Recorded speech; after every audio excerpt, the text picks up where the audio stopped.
Yo soy una hija de la democracia. En algún punto, digo, empieza mi adolescencia en la democracia y la verdad es que viendo y viajando tanto y viendo otros países, uno dice, bueno, Argentina, a veces uno dice, pucha, qué mal nos va económicamente, pero qué bien que estamos los ciudadanos, cómo podemos, digamos, qué libertad que tenemos, cómo podemos expresarnos, decir lo que pensamos, cómo podemos reunirnos, digamos, todas estas somos muy libres en Argentina.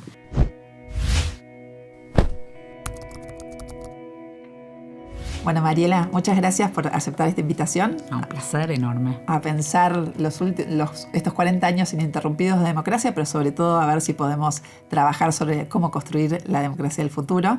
Y siempre le empiezo preguntando a mis entrevistados qué recuerdos y sensaciones les tienen de aquel octubre, diciembre de 1983. ¿Te acordás dónde estabas y qué sentías? Sí, me acuerdo porque era mi cumpleaños. Yo cumplo el 30 de octubre, con lo cual el día de las elecciones en las que gana Alfonsín, yo cumplía 12 años y me acuerdo perfecto que hice un cumple en casa muy chiquito con amigas, que había mucha tensión en mi casa y expectativa de que ganara Alfonsín, que mis 3 deseos de la torta fueron que gane Alfonsín. Mirá. Eso me acuerdo perfecto. O sea que ya de chica tenías mucha conciencia cívica. Tenía conciencia cívica. Mis padres, yo tengo una mamá profesional, un papá más comerciante, pero una familia radical, no extrema, muy fanáticos de Alfonsín, como muy obnubilados por Alfonsín, ¿no? Mis padres son muy jóvenes, a mí me tuvieron muy chiquitos los dos, con lo cual eran muy jóvenes, mucho más jóvenes que yo hoy. Y sobre todo me acuerdo mucho de la sensación en mi casa de expectativa y de la alegría de que, bueno, que ganara Alfonsín y que cambiaran las cosas. Me acuerdo que cuando ganó nos fuimos a la 9 de julio, toda la familia, los 4, y había gente en casa por mi cumple, amigos de mis papás y mis amigos, hijos de mis papás. Fuimos todos a festejar. Un cumple histórico. Sí, un cumple histórico. La verdad es que un cumple histórico. Entonces para mí es como un hito así como en mi vida.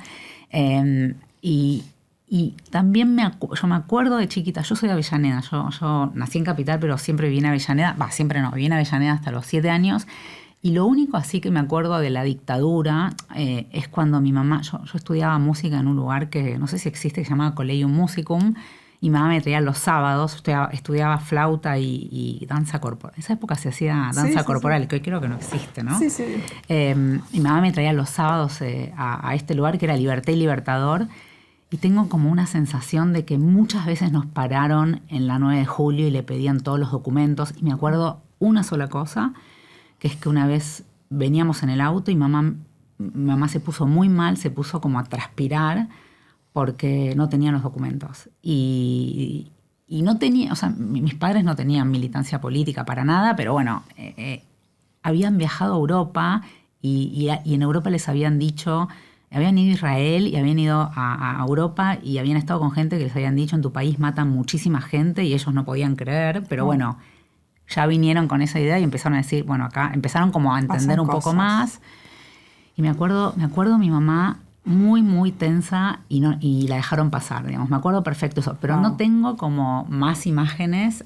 Bueno, después... Bueno, pero es una linda imagen. Sí, y después eso de colaborar con cosas para mandar a los soldados de Malvinas. ¿Te acordás que sí. Bueno, vos debes ser más chica que yo, pero nos pedían que lleváramos cosas a la escuela y un poco eso. Pero bueno, el día 30 de octubre de 1983, mi cumpleaños. Cumpliste 12 años y te acordás que tu cumpleaños pasó a ser una fiesta cívica en la plaza por la alegría que significaba terminar con una etapa. Absolutamente. Qué bueno. Y después, bueno, sos una especialista de estos temas de los derechos humanos y después... Con tu maduración, ¿qué idea tenés o qué visión tenés de la democracia? Bueno, más allá de que es un sistema de gobierno que por supuesto es el que tenemos que tener, no concibo otro sistema de gobierno. Bueno, tengo esta idea de la libertad, digamos, la libertad de las personas para elegir, para acceder a derechos, la libertad para expresarse, para manifestarse, la libertad para reunirse, poder caminar en la calle y que nadie te pare porque sí, sin ningún tipo de argumento o razón.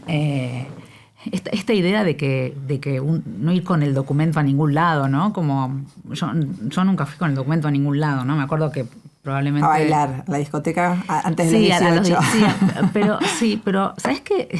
Mi hija que tiene 17, hoy te piden mucho el documento para entrar. Yo no recuerdo que a nosotros nos pidieran tanto. ¿No? En mi generación no. No, era ese Palladium que ahora volvió como... se hizo un... Todos íbamos a ese Palladium. Bueno, los que vivíamos en Capital, Palladium era como... No recuerdo que nos pidieran... No tengo esa sensación de que jamás me hayan pedido un DNI. Era más anómica, ¿no? Los 80 y los 90 al principio fueron más anómicos, ¿no? Como... y en algún punto cuando a mi hija le piden el documento hoy, me alegra mucho. Sí. Me da mucha tranquilidad. Claro, pues no tiene esa connotación que tuvo en su momento. Porque está bien aparte, ¿no? Digo, no tenés 18, bueno, hay reglas, ¿no? Esta idea de que hay reglas y hay que cumplirlas para mí es muy importante. La democracia también es eso, ¿no? Es un conjunto de normas que como ciudadanos tenemos que cumplir.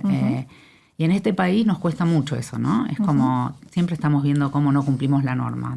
Desde todos los ámbitos, ¿no? Totalmente. Y ahora te traigo a hoy. Cumplimos 40 años de democracia ininterrumpida y la sensación es que todavía tenemos muchas deudas, que esta democracia tiene muchas deudas pendientes. Coincido que no concebimos otro sistema, pero entonces tenemos que pensar más estratégicamente e inteligentemente cómo mejorarla para obtener mejores resultados. Y lo que te quería preguntar es, después de estos 40 años ininterrumpidos de democracia, es ¿cuáles considerás que son los problemas estructurales y los principales desafíos que tiene la democracia argentina? Bueno, yo trabajé muchos años en el Estado, ¿no? Yo tengo como trabajé 11 años en el Estado, precisamente en el gobierno de la Ciudad de Buenos Aires. Trabajé en Nación también, porque yo seguí Derecho Administrativo y Derecho Internacional Público. Y después me fui a estudiar afuera y después volví y trabajé en la sociedad civil, ¿no? Entonces, es como que atendí de los dos lados del mostrador, eso. Y hay algo que te enseña el Estado, que es que las cosas son más lentas, son más burocráticas, y que hay procesos. Desde la sociedad civil somos más impacientes esos procesos, pero yo siempre a mi staff les digo, son procesos, tienen que ser pacientes. Las cosas no podemos exigirle a este Estado un poco lento, un poco vetusto, que está en ese proceso de modernizarse y que a veces es más lento. No podemos exigirle nuestros tiempos, por distintas razones. Yo soy muy consciente y siempre fui como muy consciente de eso. Yo creo que esta democracia argentina avanzó un montón y yo que trabajo a nivel regional e internacional, te puedo decir que Argentina de verdad es un modelo, es un faro para muchos países de la región, pero incluso internacionales, sobre todo en términos de avance y conquistas de derecho. Y ahora hablamos de eso, ¿no? Sí, porque tenemos, a ver, voy a empezar por, no sé, lo que me venga a la cabeza, divorcio vincular, con todo lo que fue nuestro juzgamiento a los militares que participaron en la dictadura. Todo nuestro proceso de verdad, memoria y justicia es modelo en el mundo.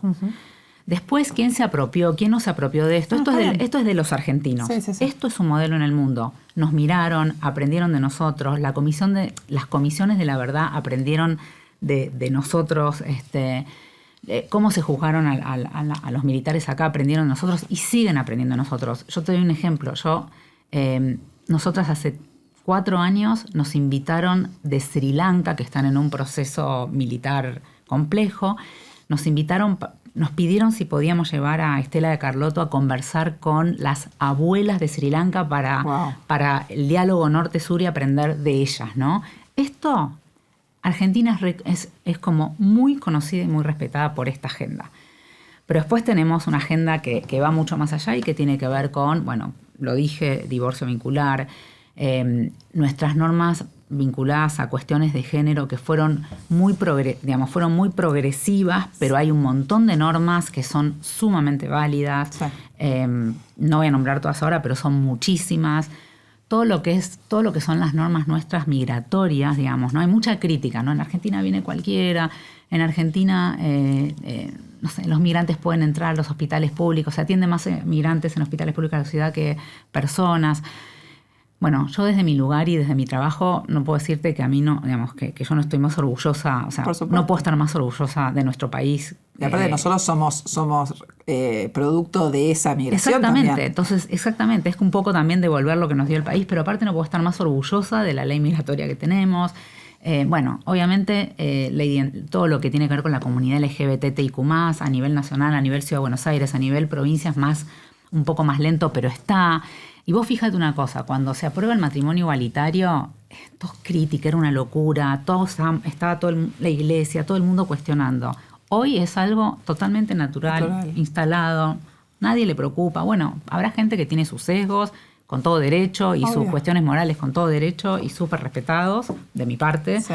Pero yo creo que hoy nadie cuestionaría que una pareja del mismo sexo se case, que reciban algún tipo de asignación, que tengan hijos o hijas o hijes, digamos.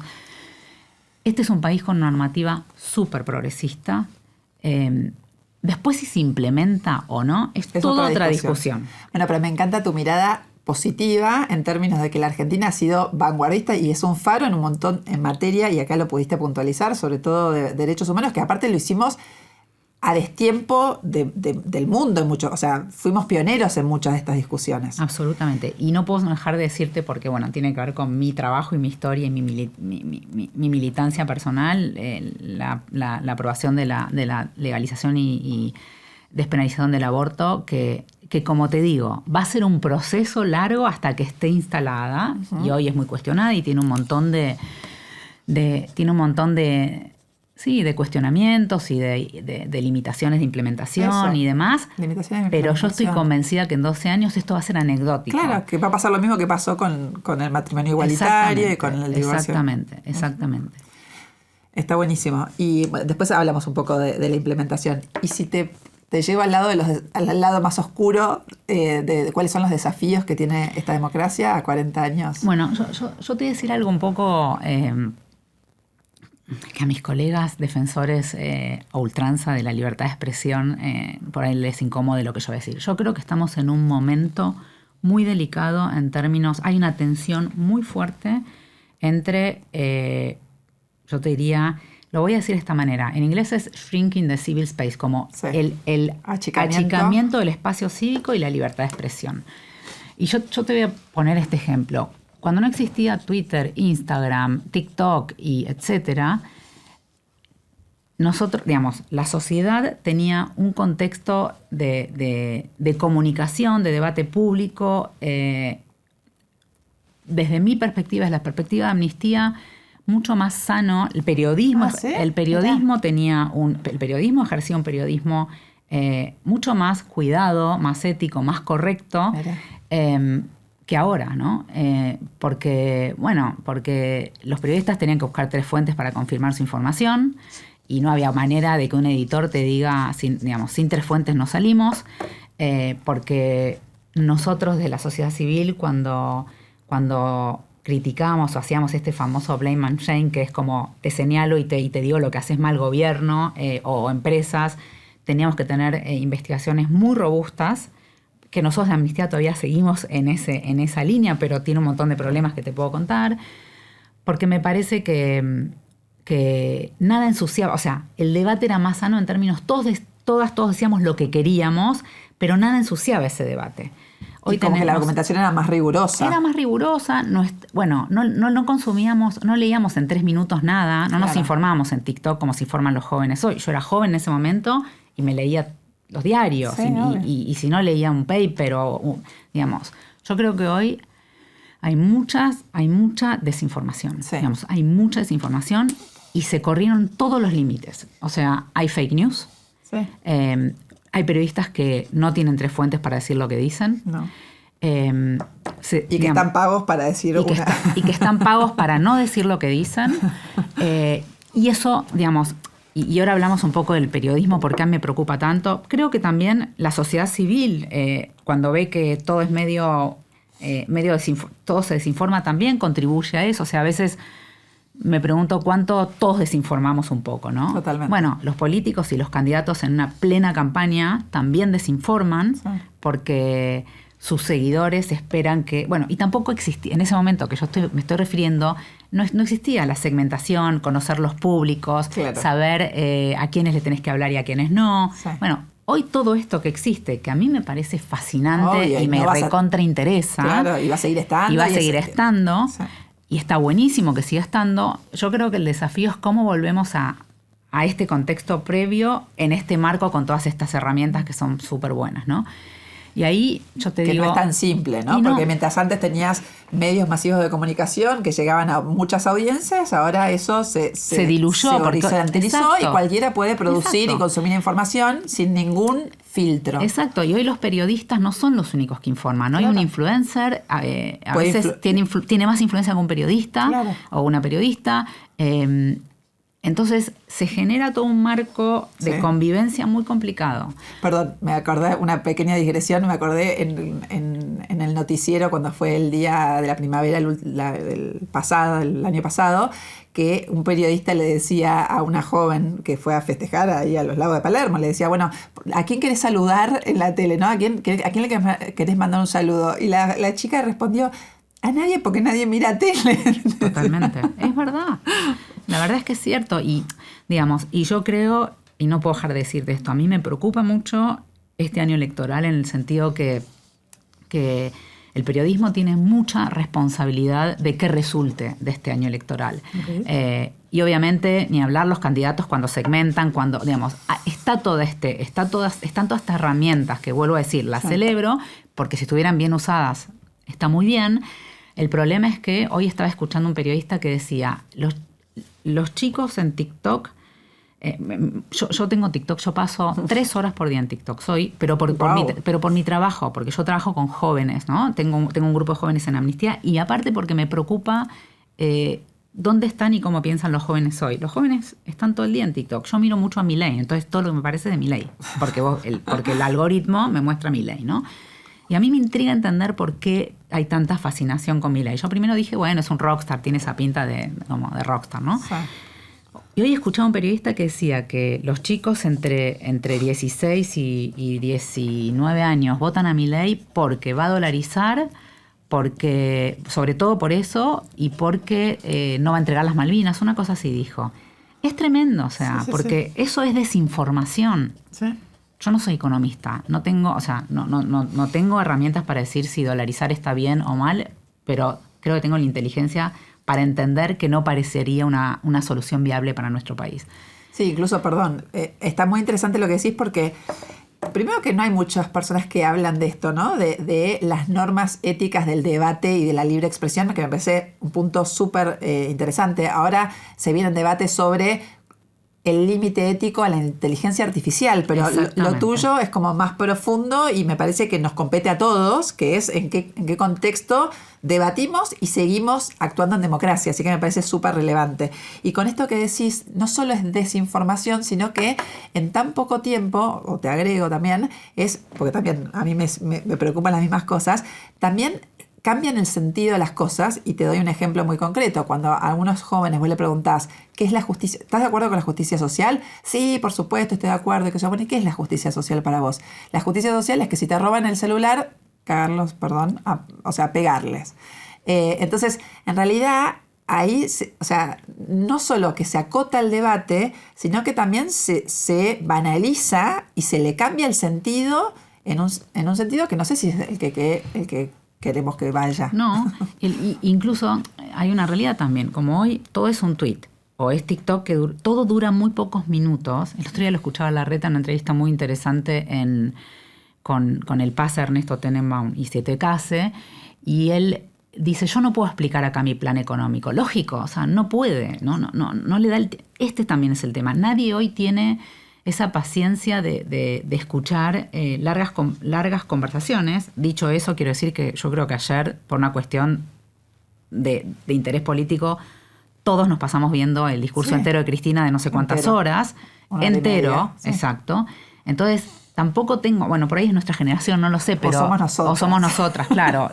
Me imagino que es un nicho, pero hoy todos son es muy poco tiempo para informarte y para tener y formar un criterio, digamos, y tener información que te permita formar un criterio tener un criterio, un razonamiento, no sé, más meditado. A mí me parece que es todo muy, como muy, ¿viste?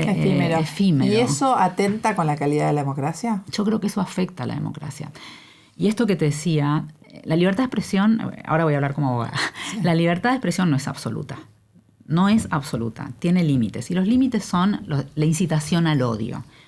Nosotros hoy tenemos programas con periodistas en horario prime time que te ponen todos los programas, una foto durante todo el programa de un periodista, de una periodista, de un político, de una política, y la desacreditan. Total. Y dicen cualquier cosa, porque vos mirás ese compilado de videos y todos hay noticias falsas, y eso es incitar al odio. Totalmente. Porque esa persona lo que está haciendo es que todas las personas que están viendo ese programa o que siguen a esta persona, piensen que lo que está mostrando y lo que está diciendo es así, y ahí hay un claro problema de incitación al odio. Pero claro. ¿Qué nos pasa ahí? No tenemos un mecanismo, un mecanismo jurídico que repare esta situación. Bueno, eso ahí va a ir, porque, exacto, ¿qué mecanismo institucional hay para contrabalancear eso? Porque, por ejemplo, Chequeado, o sea, frente a las fake news surgen organizaciones como Chequeado, que está todo el tiempo diciendo esto es falso. De hecho, en esa entrevista que vos mencionás, a partir de esa respuesta de Horacio Rodríguez Larreta, apareció un titular que no va a presentar su plan económico hasta que asuma. Y en realidad no estaba diciendo eso. Estaba diciendo no lo puedo sintetizar en pocos minutos, porque es algo complejo y extenso. Exactamente. ¿Hay mecanismos a nivel mundial que estás viendo que...? Bueno, estamos esto no es un problema solo en Argentina. Claro. En el mundo estamos todos preocupados. Y de hecho, UNESCO hizo una conferencia en París en febrero, donde el eje de debate fue y fue muy complejo. Acaba de salir ayer un informe súper interesante de UNESCO de esa conferencia. Lo que empieza a ver son como lineamientos, porque ¿qué pasa? Si vos vas y le decís a estos periodistas o a esta periodista lo que estás diciendo, me estás censurando, censura. ¿No? Claro. Y andá a explicarle a un ciudadano que tiene 3 minutos de su capacidad de escucharte que eso no es censura, que hay un problema porque la libertad de expresión tiene... Ya está, cuando empezaste a explicar que la libertad de expresión tiene cierto... Ya está, claro. Ya perdiste la atención del otro, claro. En Argentina hoy lo que tenemos tenemos el defensor del público que tiene millones de denuncias sobre estas cosas. El problema es que no tiene ninguna herramienta para hacer nada. No tiene capacidad de llevar esto a la justicia. Claro. No tiene, le falta prestancia, digamos, como institución, ¿no? Entonces, tenés por un lado eso, tenés por otro lado la justicia, entonces pero ahí ya me estás tirando un canal para trabajar, exactamente, para fortalecer y darle herramientas para que pueda hacer algo. Y ahora te voy a sumar algo.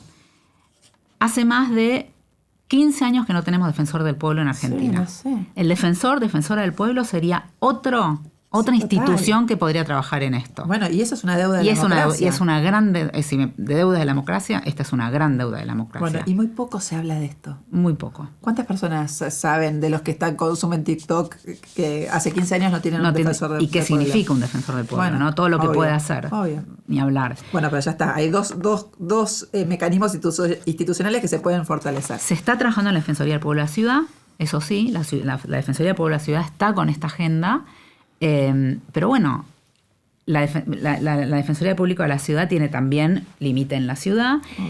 Y hay varias denuncias de personas y periodistas que están en la justicia, en la Fiscalía de la Ciudad, porque esto es competencia de la ciudad. Si sucede acá es en competencia de la ciudad.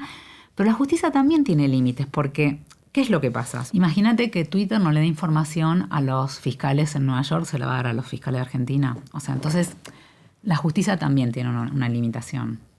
Ni hablar de la justicia como institución, otra deuda, otro tema para trabajar en nuestra democracia. Tareas pendientes. Sí, tareas pendientes, ¿no?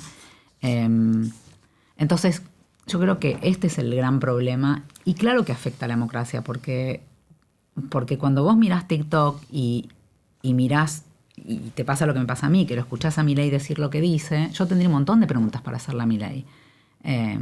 Porque muchas de las cosas que dice son incorrectas. Entonces, no sé, es como los jóvenes no tienen como la inquietud del cuestionamiento. Es como, pero porque las herramientas hoy son esas, digamos, Claro. ¿no? Y estabas diciendo, me quedé pensando, digo, en UNESCO, cuando en este paper empiezan a hablar de mecanismos para contrabalancear Sí. este tipo de, Sí, porque, de sí, porque desinformación. nosotros en Amnistía trabajamos hace muchísimo tiempo este tema de Twitter. Empezamos con informe de Toxic Twitter hace muchos años, que fue muy emblemático, por mira. decirlo de algún modo, en la época del gobierno de Macri, que el gobierno se enojó mucho con nosotras. Era un informe, no importa, no viene al caso, pero No, lo que pero quiero está decir... bien, ¿eh? No, era un informe que nosotras relevábamos hace, ponele, 8 o 9 años.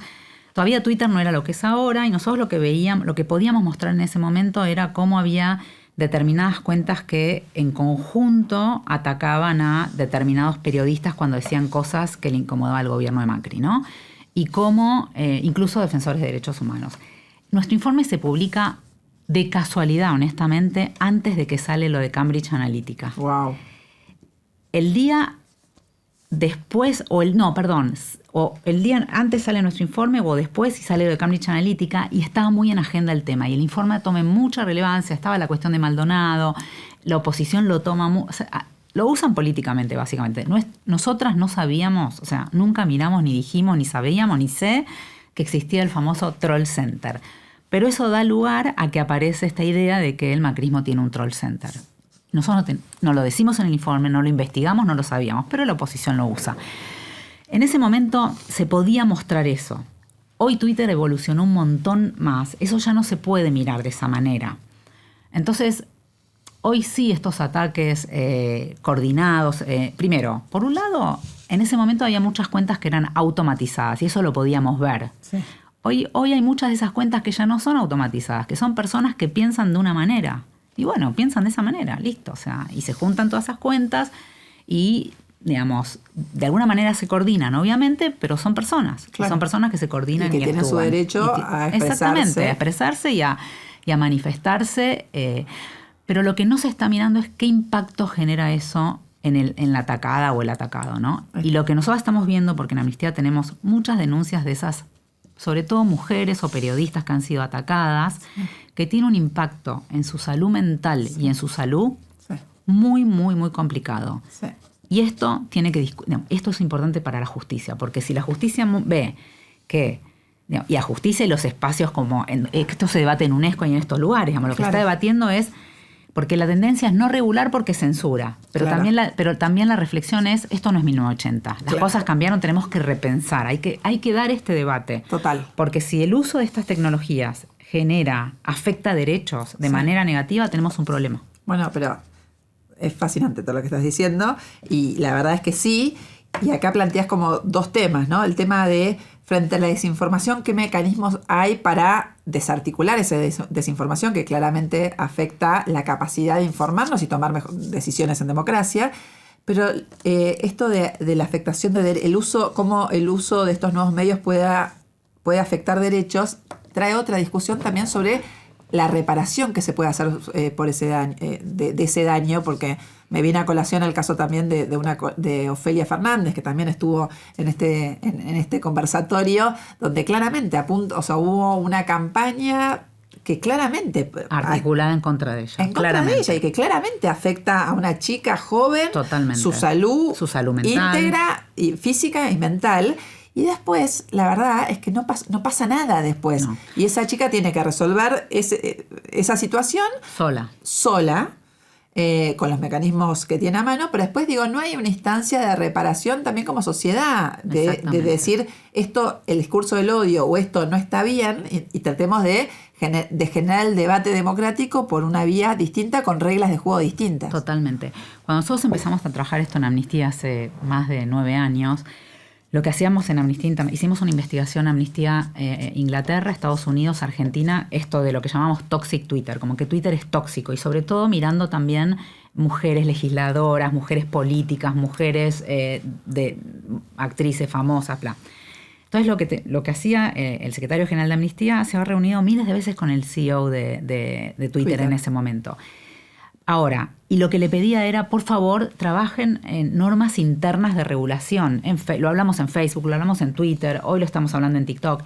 Ahora, ¿qué incentivos tienen esas empresas de hacer estos cambios Ninguno. Son millonarios, digamos, es un negoción. Claro. Entonces antes, porque uno como organización de derechos humanos les potencia. Ahora, uno como organismo de derechos humanos en general, nosotros no estamos de acuerdo con penalizar todo, ¿no? Somos bastante reticentes a la regulación que criminaliza. Okay. Pero la verdad, y lo que estamos viendo en el mundo, es que, por ejemplo, en Inglaterra y en el mundo, lo que pasó fue que hubo regulación en Alemania, hubo en Francia, hubo en Nueva Zelanda, hubo regulaciones que criminalizan y terminaron siendo inconstitucionales.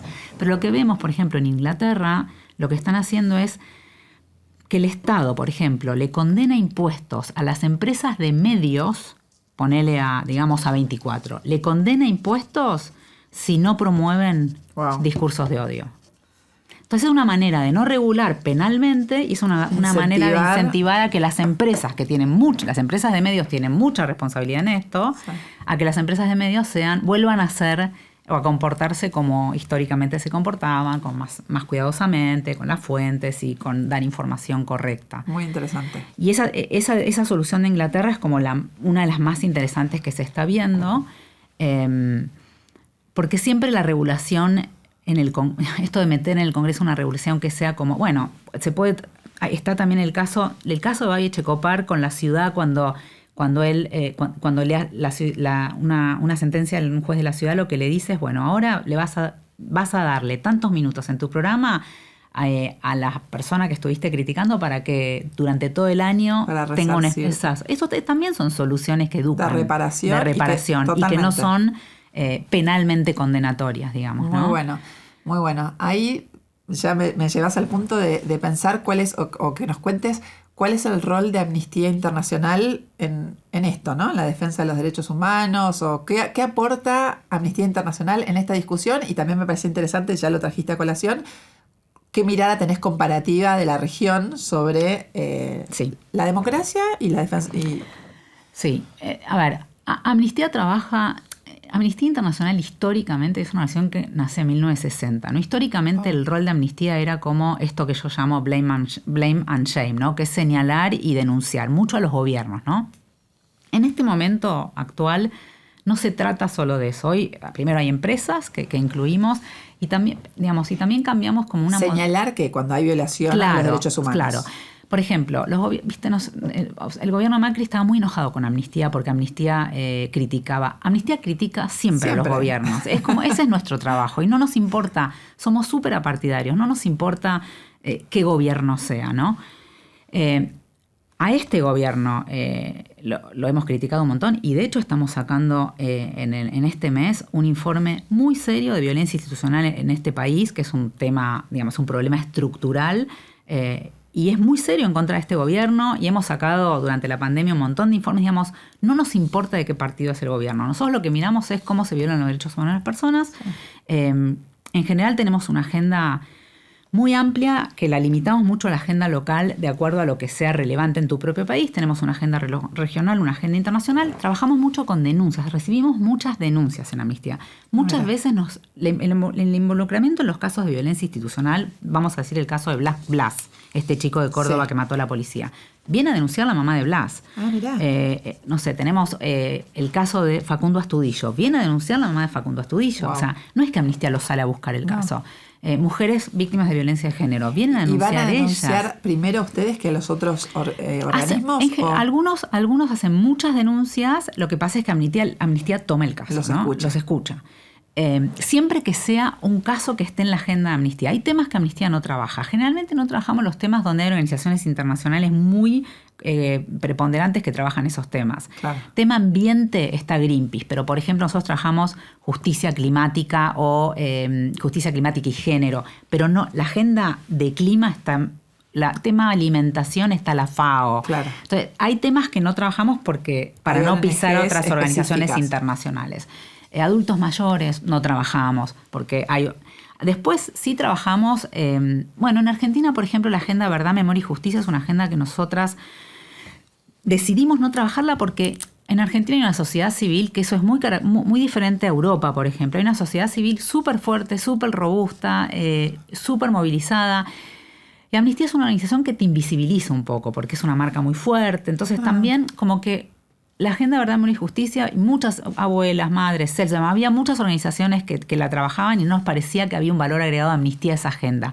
Cuando digamos, sí, por supuesto, si se acercan y piden alguna cuestión, por ahí nos sumamos, por ahí no, pero en general tratamos de lo que es local lo trabajamos siempre en red para no invisibilizar a las otras organizaciones. Perfecto. Y lo que es más internacional, por ejemplo, nosotros tenemos una agenda muy linda de refugiados. Nosotros tenemos un programa que se llama sponsoreo privado, que es el private sponsorship, y que ayudamos a que venga gente de países tipo Afganistán, de Ucrania, que vengan familias. Argentina es un país que tiene, de los pocos países que tiene la posibilidad de aceptar, de recibir refugiados. Nadie quiere, o sea, ¿qué pasa? Los refugiados no quieren venir a Argentina, les queda lejos, es caro, ¿no?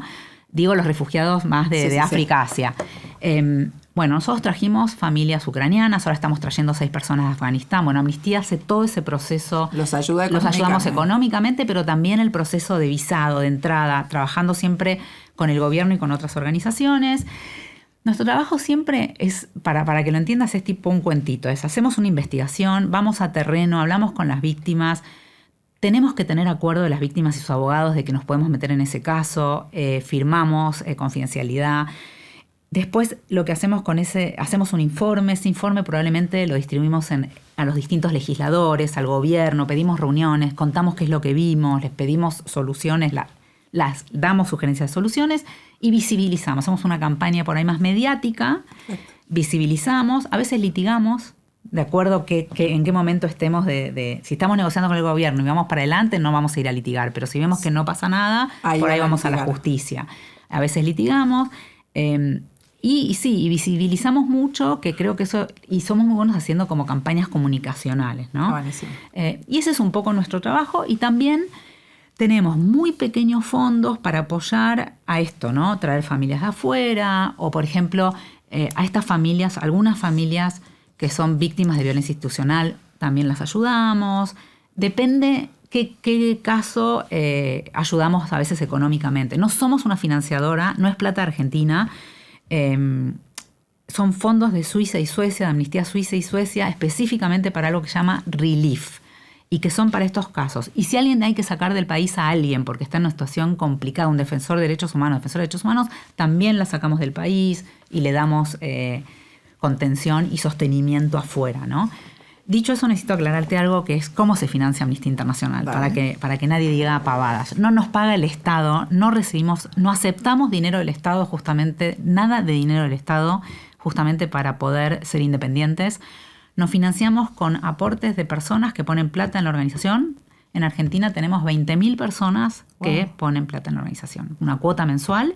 Y aparte todavía recibimos ayuda de nuestras oficinas en Europa. Europea. Sí, pero básicamente ese es nuestro financiamiento. No recibimos financiamiento de otro lado. Y tenemos prohibido recibir de gobierno, excepto para educación en derechos humanos, pero no recibimos tampoco. Me sorprende que aclares, porque para mí es clarísimo que Amnistía Internacional es como un paraguas de derechos humanos que defiende los derechos humanos universalmente, siempre, acá y en el resto del mundo, ¿no? Y que en todo caso, como vos decís, puede tener distintos focos según las problemáticas locales. Y también llevan casos para litigar en organismos, en instancias internacionales. Sí, un montón. Y por supuesto, Amnistía Argentina Amnistía Argentina somos 86 personas, pero en realidad somos 600, porque la verdad es que tenemos en Londres todas nuestras cuestiones pasan por el Departamento de Política y Law and Policy. Política y Justicia, que mira como si fuera el ISO 9000 de todo lo que estamos diciendo. Pasa por la oficina regional. Tenemos muchos check en el medio de todo lo que hacemos, en cada sección. Hay 86 secciones como Amnistía Argentina. Y después tenemos la sede en Londres para algunas cuestiones y en la regional, que es en México. Y, digamos, todo nuestro trabajo, se trabaja mucho integralmente, obviamente, ¿no? Y hay una manera de trabajar también que es solidaridad internacional. Nosotros tenemos la obligación de traer los temas regionales acá, que interesan muy poco. Argentina es un país que le interesa es muy interesante esto. Argentina no mira nada de lo que pasa en la región. Perú está prendida a fuego. No hay un diario que cubra lo que está pasando en Perú. Nicaragua, El Salvador. Bueno, El Salvador porque, porque Bukele, los presos, ¿no? Porque nos gusta eso, pero esos países están prendidos fuego, la situación de derechos humanos, económica, social, es un desastre, nadie está mirando eso. Y nadie miraba lo internacional. El Mundial de Qatar hizo que empecemos a mirar algunas cuestiones, por ejemplo, de Qatar. Lo que pasó en Afganistán y mujeres preocupa, Irán y mujeres preocupa. Nos empieza a preocupar más a través de la información en redes sociales, algunas cuestiones de algunos países, ¿no? Pero ahí tienen un rol también muy claro de visibilizar y me salía evangelizar, pero visibilizar esas situaciones, porque justamente yo te iba a preguntar, está claro lo que hacen en materia de defensa de derechos individuales cuando son avasallados, pero tienen una agenda institucional de derechos humanos en Argentina y en la región para trabajar en el fortalecimiento de la justicia, porque me imagino que también la defensa de los derechos tiene que ver con que haya instituciones fuertes que las defiendan. Totalmente. Trabajamos, por supuesto, depende del país, en el fortalecimiento de las instituciones públicas que hacen, que hacen que esos derechos se terminen cumpliendo, o que son instituciones públicas que terminan defendiendo los derechos de las personas. Y trabajamos en casi todos los países del mundo. Vos me preguntás, ¿cómo está Argentina? Bueno, Argentina en comparación con República Democrática del Congo, Irán, Myanmar, Irak, bueno, nada, es la panacea, obviamente. Nosotros no comparamos en general países, porque todos tenemos algo... Me interesa pensarnos en clave regional. Bueno, en términos regionales, esta es la región más desigual del mundo, ¿no? América Latina es la región más desigual del mundo. Y en términos de la región, y en términos de derechos humanos, ¿no? No voy a hablar de lo económico porque eso no hace falta ni que lo explique. Sí. Argentina no está, no es de los peores países. Nicaragua, El Salvador, Venezuela, por supuesto, ni hablar. Cuba, Colombia. Colombia, por supuesto, sí. Colombia sigue teniendo los problemas que tiene, por más que tiene un montón de problemas, por más que está mucho mejor que en otro momento, pero sigue teniendo todos los problemas que tiene históricamente, ¿no? La causa, como todos dicen, la causa colombiana, ¿no? Pero sobre todo Centroamérica, México. México es un país que tiene un nivel de violencia institucional y de género altísimo, pero niveles altísimos. Narcotráfico. El tema del narcotráfico en la región es un tema súper importante. Trata, tema migrantes, todo lo que es migrantes en el Triángulo del Norte, ¿no? Todo lo que es todos los países de México, Ecuador, El Salvador, Nicaragua, Estados Unidos, o sea, el muro. Y frente a esa realidad y esta que planteas tan desigual en la región, ¿te parece que Argentina debiera tener un posicionamiento o una política exterior más fuerte en materia de defensa de los derechos humanos en esos países?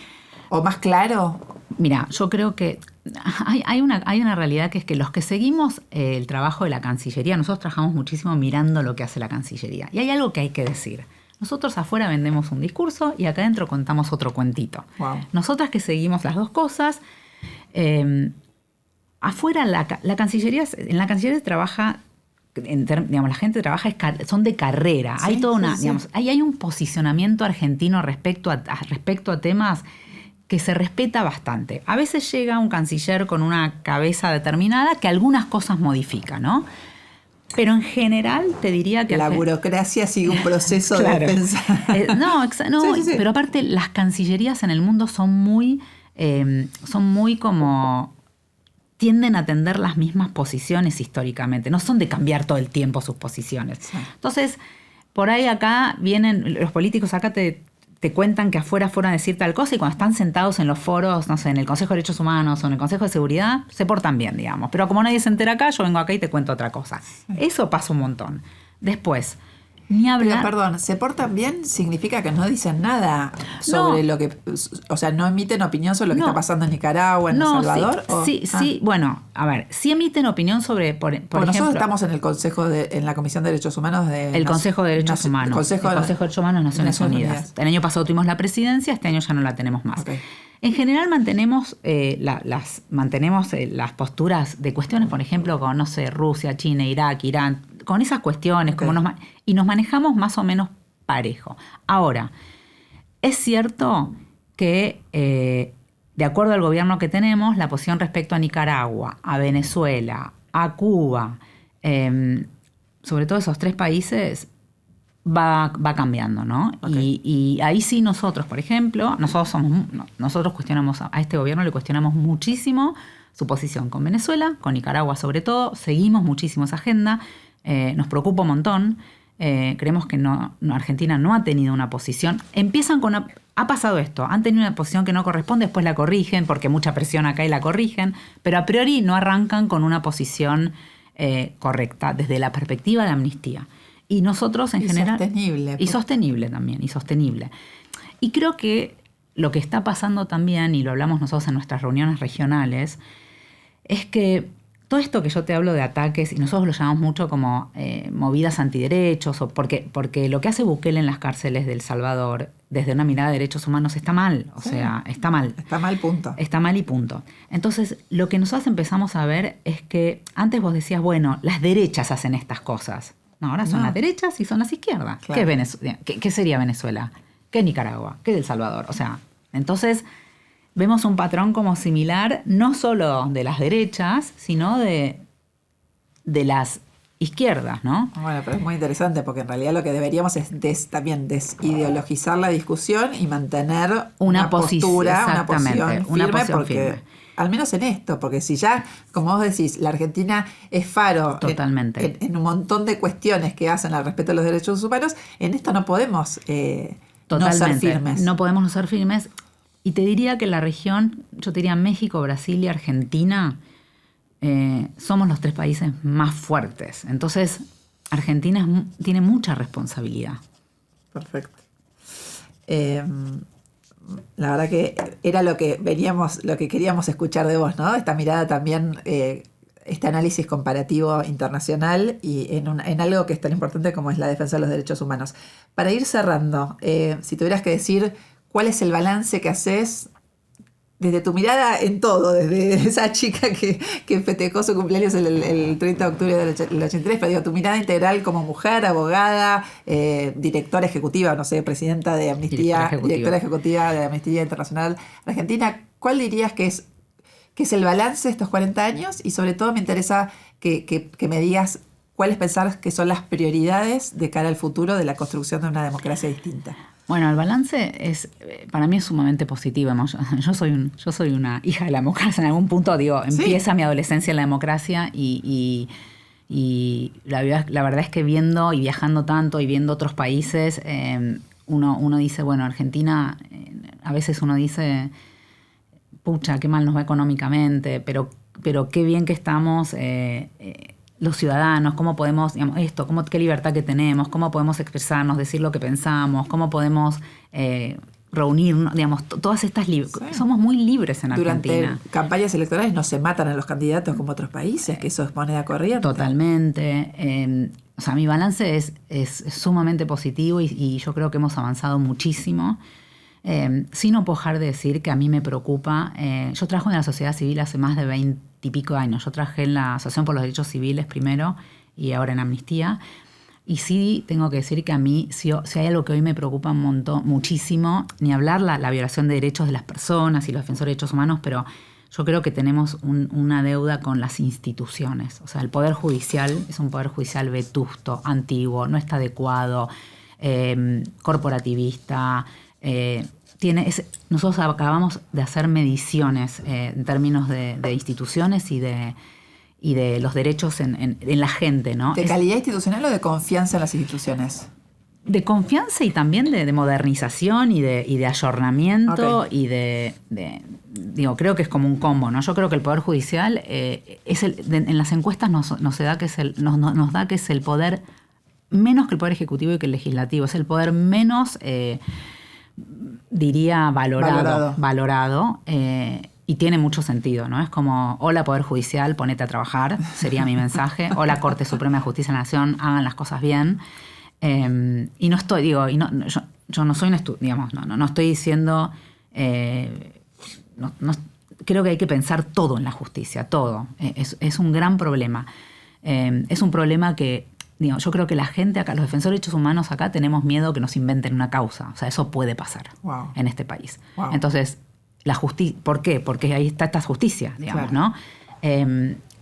Creo que la corrupción no podemos dejar de hablar de la corrupción, es el otro gran tema que entonces no podemos tener una oficina anticorrupción que la persona cabeza de la oficina anticorrupción la pone el Poder Ejecutivo. Ahí tenemos un problema enorme. Bueno, ahí ya me diste un tercer lineamiento institucional de cambio. Defensor del público, defensor del pueblo y la oficina anticorrupción. No puede, digamos, no puedes la persona que está en esa oficina tener esa atadura de manos de no poder denunciar y depender del gobierno. O sea, no se puede. Eso no, o no lo tengas, pero no sé, o suprimilo o tenerlo bien. Si no, no lo tengas, porque aparte es un gastadero de plata la cantidad de gente que trabaja ahí, etcétera, ¿no? Como en todas estas instituciones. Sí. Creo que esa es otra deuda. Yo creo que la administración pública, con toda mi empatía y agradecimientos a todos mis años de trabajo en la administración pública, también, digamos, necesita ayornarse, modernizarse. Me parece que la innovación hoy es todo, digo. Sí. Ayer Cristina, sí, digo, yo lo digo, no tengo problema de contar, digamos, yo milité en radicalismo de Alfonsín, vengo de una familia radical, o sea, yo no lo digo, o sea, no soy peronista personalmente. Esto es Mariela, no es amnistía, claro, ¿no? Amnistía no es nada. Pero lo que quiero decir es, ayer Cristina, que dio un discurso muy inteligente y que a todos los que nos interesa lo público la debiéramos escuchar, hablaba de la moda, y no estoy entrando en cosas, no voy a hacer análisis de su gobierno, el otro, no me interesa, pero de esta necesidad de modernización y demás. Y yo creo que lo último que diría es que este país necesitamos que los políticos, digamos, dialoguen entre ellos, que se dejen de tirar botellas, que se dejen de pelear. Lo mal que nos hace como sociedad, no sé, yo estos días pensaba qué bueno sería, estoy diciendo cualquier cosa, pero no sé, la fórmula, no sé, Larreta presidente, Massa vicepresidente, esta cosa o Massa presidente, o sea, pero lo que quiero decir es como dos personas de dos lugares distintos que pudieran sentarse y decir, nos vamos a sacar la Argentina adelante. Estás hablando de un sistema cuasi parlamentarista donde hay coaliciones de gobierno y dentro del mismo ejecutivo pueden haber distintos partidos o facciones que conforman una mayoría. Sí, no sé si parlamentarista. Estoy pensando, nuestro sistema es hiperpresidencialista, que ese es un problema, es un gran problema. Pero estoy pensando, más que en qué tipo de gobierno, estoy diciendo, creo que estoy resumiendo una fórmula de diálogo, ¿no? Diría un montón que políticos de distintos partidos políticos dijeran, no nos importa más nada, necesitamos sacar este país adelante. Bueno, en estas conversaciones surgió mucho el tema de el núcleo de coincidencias básicas, salvando las distancias, porque estuvo muy criticado por la forma, pero si pudiéramos generar otro acuerdo nacional, otro núcleo de coincidencias básicas sobre qué necesitamos de cara al futuro, es un poco eso, ¿no? Generar más diálogo, un diálogo mejor informado para trabajar juntos cuáles son las políticas que necesitamos para adelante. Y vos, lo que vos decís, y ya con esto termino, es que este fortalecimiento institucional de la justicia, del Poder Judicial, obviamente atacar la corrupción y estos instrumentos de defensa de los derechos humanos, ¿va a redundar en mejores resultados, en mejor calidad de vida de los ciudadanos? Por supuesto. Y no te puedo dejar de decir, la violencia institucional, la violencia de género. Hay un montón de cuestiones que son la violación de los derechos de las mujeres, la violación de las personas en lo que es violencia institucional y la falta de respuesta a eso es un montón. Entonces también la fuerza de seguridad hay que trabajar, también en temas de violencia de las mujeres hay que trabajar, pero hay que dar respuestas estructurales porque son problemas estructurales que no estamos pudiendo resolver. Perfecto. Entonces sí, creo que hay mucho. Y las respuestas estructurales se tienen que generar con consenso para que puedan perdurar en el tiempo. Sin consenso es inviable. Terminemos con eso y espero que en 40 años podamos volver a encontrarnos para decir, mirá cómo avanzamos, cómo dialogamos y cómo llegamos a unos acuerdos y todavía mantuvimos estas políticas a lo largo del tiempo. Ojalá. Gracias por tu tiempo y gracias por compartir tu experiencia. Un placer. Gracias. Esto es Apuntes de Democracia. En 2023 se cumplen 40 años del retorno y recuperación de la democracia en Argentina. ¿Qué aprendimos? ¿En qué nos equivocamos? ¿Cómo podemos proyectar un futuro mejor? ¿Cómo podemos construir una nueva agenda de prioridades comunes a todos los argentinos? Estas son algunas de las preguntas que nos hicimos con políticos, empresarios, académicos, referentes sociales, jueces, entre otros. Apuntes de Democracia busca ser un espacio de análisis crítico y plural del camino recorrido y una propuesta de posibles consensos para las próximas décadas. Para lograrlo, tenemos que conversar. Soy Natalia Fidel y te invito a reflexionar en busca de acuerdos.